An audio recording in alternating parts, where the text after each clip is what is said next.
আসসালামু আলাইকুম রহমতুল্লাহ। সামনে যেই বিল্ডিংটা দেখা যাচ্ছে একটা সুন্দর বিল্ডিং, এটা হচ্ছে দুবাইয়ের আল রাস মেট্রো স্টেশন। এই মেট্রো স্টেশনটা কেন দেখালাম, এটা হচ্ছে সাবওয়ে, এটা নিচ দিয়ে আসলে যাতায়াতের হচ্ছে রাস্তা, সাগরের এই পার ওপার। আর ট্রেন লাইন রয়েছে এটা নিচ দিয়ে। আর ট্রেন লাইনে এটা হচ্ছে দুবাই ক্রিক, এই দুবাই ক্রিকের নিচ দিয়ে হচ্ছে আসলে ওই রাস্তাটা রয়েছে ট্রেন লাইন। তো মূল উদ্দেশ্য আসলে সেটা না, মূল উদ্দেশ্য বলা হচ্ছে যে এখানে বাংলাদেশে হাতির ঝিল যেরকম আছে, হাতির ঝিলের আদলে একটা ব্রিজ করা আছে এখানে, এই পার ওপার হচ্ছে বার দুবাই এবং দেরা দুবাই, এই দুটার মাঝে সংযোগস্থল। তো এখানে নর্মালি যারা হয় কি, এটা হচ্ছে দুবাইয়ের একটা ফ্রি এরিয়া, মানে এখানে ঘোরার জন্য কোনো টিকিট টোকেন কিছুই লাগে না, ফ্রি, মানে নর্মাল যারা আছেন সবাই এখানে ঘুরতে পারেন। তো এটা সূর্য ডুবার আগ মুহূর্ত, যদিও সূর্য ডুবার মতো এরকম কিছু পরিস্থিতি দেখার মতো নয়, কারণ আকাশ একটু মেঘলা। আর এই বরাবর হচ্ছে বুর্জ খলিফা দুবাই, যেটা হচ্ছে মোস্ট ডিজায়ার প্লেস, যেটা সবাই দেখতে আসে। আর এই যে হোটেলগুলো দেখা যাচ্ছে, যে বিল্ডিংগুলো, পুরো অধিকাংশই হচ্ছে হোটেল। এখানে বেশিরভাগ সময় প্রবাসীরা, যেটা আছে আসলে ইউরোপ আমেরিকান যারা আছে ট্যুরিস্ট, তারা এখানে আসলে এসে থাকে। এই পাশেও রয়েছে কতগুলো, তবে এই পাশের থেকে ওই পাশটা বার দুবাই এরিয়াটা, ওইটাই আসলে ওই ট্যুরিস্টদের বেশি আর কি পছন্দনীয়। তো এখানে দেখুন এই ছোটো ছোটো বাচ্চা নিয়ে এসেছে ফ্যামিলি, এরা মজা করছে, এখানে ছেড়ে দিচ্ছে। বিশাল একটা পার্ক, অনেকে ফিশিং করছে ফিশিং রড দিয়ে, অনেকে শুধু লাইন দিয়ে এখানে যেই রেলিংয়ের সাথে বেঁধে বেঁধে ফিশিং করছে, অনেকে ছবি তুলছে। তো ফ্রিলি ঘোরার জন্য এবং একটা রিফ্রেশমেন্টের জন্য এটা কিন্তু খুব একটা চমৎকার একটা জায়গা, এই দুবাই ক্রিক হারবারের এই আল রাসের যে অংশটা। এই পাশের যত বিল্ডিংগুলো রয়েছে, এখানে ওই রিভার ক্রুজ রয়েছে, ডিনার হয় যেটা রাতে ক্রুজ ডিনার পার্টি, এরকম একটা কাঠের তৈরি। আর ওই পাশ থেকে এই পাশে যতগুলো বিল্ডিংই রয়েছে সবগুলি হচ্ছে ট্রেডিশনাল যে স্টাইল, সেই স্টাইলে করা। প্রতিটা বিল্ডিংয়ে আসলে এরকম ট্রেডিশনাল স্টাইলে করা। আজকে আবহাওয়াটা এমনি নর্মালি ভালোই আছে, বাট সমস্যা হচ্ছে কি, মেঘের জন্য আসলে সূর্য ডুবার সিনটা আসলে পাওয়া যাচ্ছে না। আমরা এখানে হেঁটে হেঁটে এগোই, এদিকে বাস তেমনটা নেই, একেবারেই পাতলা, তবে আছে বাস স্টপেজও আছে। আমি তো সামনে থেকে আপনাদেরকে দেখাই।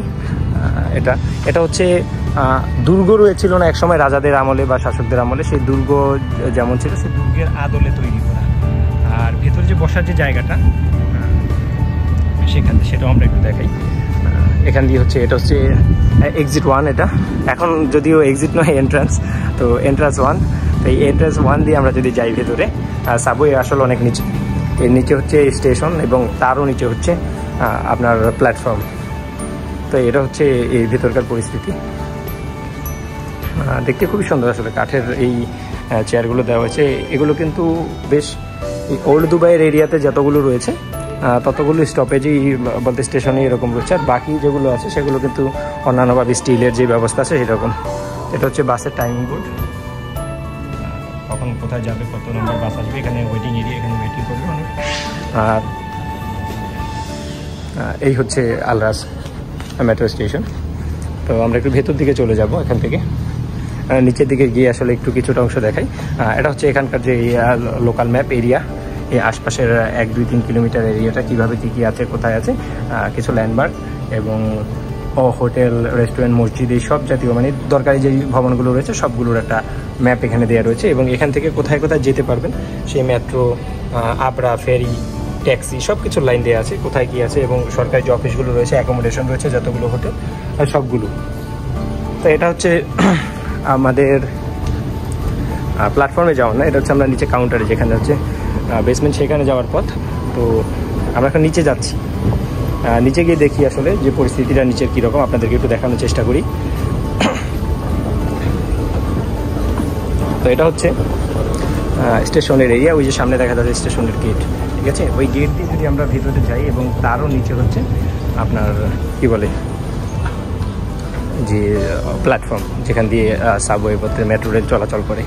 তো এই হচ্ছে এখানকার মেট্রো লাইনের যেই ম্যাপ, সেটা একটা 2টা লাইন চলে গেছে এখান থেকে, একটা রেড লাইন এবং গ্রিন লাইন। তো আল রাস আসতে হলে হচ্ছে এই গ্রিন লাইনটা নিতে হয়, এবং আমরা আছি এই পারে সর্বশেষ যেই কর্নারটা, সেই কর্নারে একদম লাস্ট, এটা হচ্ছে জোন 5-এর। তো এর সামনে দিয়ে এখান দিয়ে চলে গেলে বুর্জ খলিফা রয়েছে সামনে, জুমাইরা বিচ। এখানে একটা মেশিন রয়েছে, যারা নর্মালি এদিকে মেট্রোতে চলাচল করতে চান। তা মেট্রোতে চলাচল করার জন্য কিন্তু এই নলকাট ভেন্ডিং মেশিনটা খুব উপযোগী, ঠিক আছে। এইভাবে টিকিট নিতে গেলে অনেক খরচ হয়ে যায় নর্মালি সবসময় যারা চলাচল করেন। তবে একদিনের জন্য যদি কেউ নেন, এখানে একদিনের পাসও কিন্তু নেওয়া যায়। আমরা চাইলে চেক করতে পারি এখানে এই কার্ড ভেন্ডিং মেশিনে। তো একদিনের জন্য যদি হয়, একদিনে সবগুলো জায়গায় ঘুরে দেখার জন্য এটা একটা ভেন্ডিং মেশিন। এটা হচ্ছে এক্সিট 1-এর কী বলে এটা, লিফটের যে লাইন, সেটা আমরা এক্সিট 1 দিয়ে চলে যাব। এটা হচ্ছে আপনাদেরকে একটু দেখানোর জন্য জাস্ট জুম করে দেখাই। এটা হচ্ছে প্ল্যাটফর্মের লাইন, ঠিক আছে। এই নিচে হচ্ছে প্ল্যাটফর্ম, আরও নিচে চলে যাবে, খুব গভীরে আসলে প্ল্যাটফর্ম।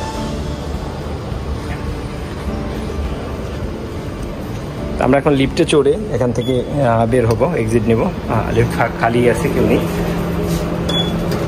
আর যারা দুবাইতে আছেন তাদের জন্য একটা হচ্ছে অ্যানাউন্সমেন্ট রয়েছে, সেটা হচ্ছে মার্চের 1 তারিখ থেকে এখানে নিয়ে স্কুটি যেগুলো আছে বা কি স্কুটি আমরা বলি, এগুলো নিয়ে দুবাই মেট্রোতে পরিবহন সম্পূর্ণভাবে নিষিদ্ধ। এটার জন্য কিন্তু আপনাকে ফাইনও করতে পারে। আচ্ছা, চলে আসলাম, এক্সিট দিয়ে বের হই। ওকে, তো এই যে লিফট থেকে চলে আসলাম, এটা হচ্ছে আল রাস মেট্রো স্টেশন।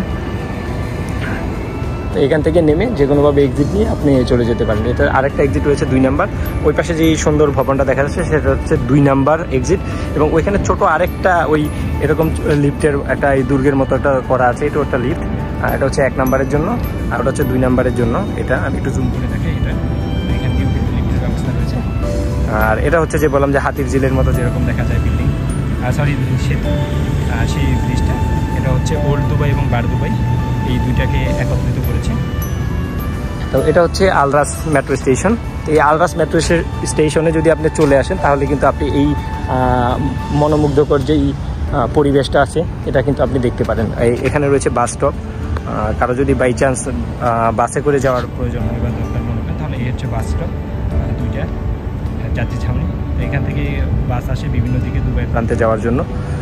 আমরা চলে যাব হচ্ছে এখন একেবারে নদীর কিনারে। নদী না, আসলে এটা আসলে ওই সাগরের একটা মোহনা আর কি ঢুকেছে এটা ভিতরে, সেই লাইন। এটার পানিও লোনা পানি। তো মোটামুটি যারা নর্মালি একটু এই আশপাশে যারা থাকেন, একটু রিফ্রেশমেন্ট দরকার বা একটু হাওয়া বদল দরকার, ফ্রেশ এয়ার দরকার, অথবা ঘোরার জন্য ছুটির দিনে আপনি ফিশিং করবেন, ফিশিং রড নিয়ে আসছেন বা ফিশিং লাইন নিয়ে আসছেন। অনেকে আছে মাথায় যে হেডলাইটগুলো থাকে না, মাথায় লাইট লাগানো থাকে, টর্চ, সে টর্চ লাগিয়ে কিন্তু এখানে ফিশিং করে। অনেকে বসে বসে এভাবেই জিরাচ্ছে, বলতে অবসর সময় পার করছে। তো এই সম্পূর্ণটাই হচ্ছে আমাদের এই টুরিস্টের জন্য। তবে এখানে যারা কাজ করেন তারাও আসতে পারে। আর এখানটায় রাতের বেলা অনেকে পানিতে নেমেও ফিশিং করে। এখানকার পানি খুব বেশি না, ওই দিকটাতে সামনে গভীরতা আরও অনেক কম।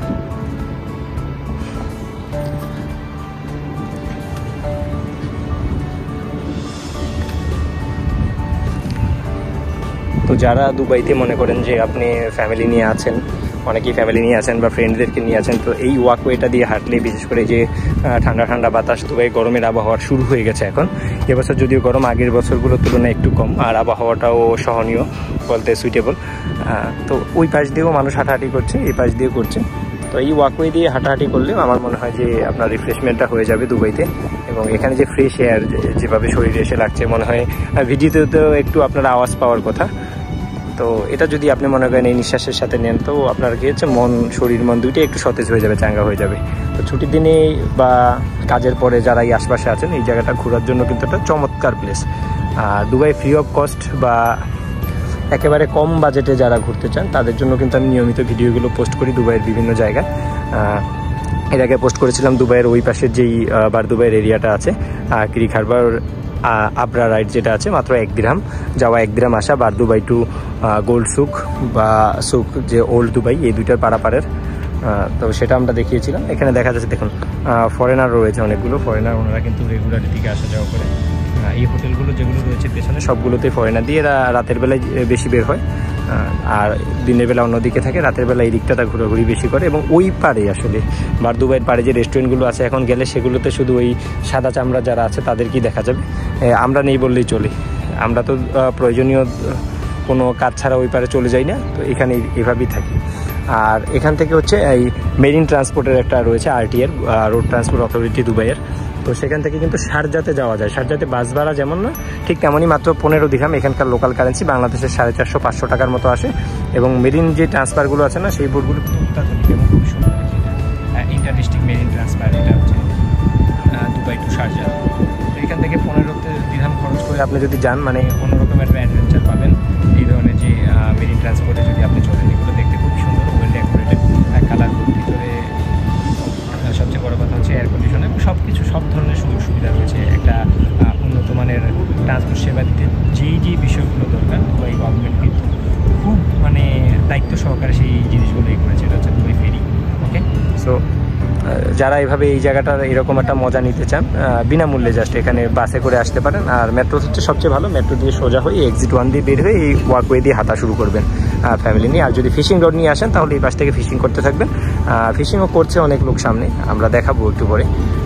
তো এই ছিল দুবাইয়ের আল রাস যেই সাগর পার রয়েছে, সে সাগর পার থেকে আপনাদের জন্য কিছু তথ্য। তো আশা করি পরবর্তী ভিডিও দেওয়া পর্যন্ত আপনারা সবাই ভালো থাকবেন, সুস্থ থাকবেন।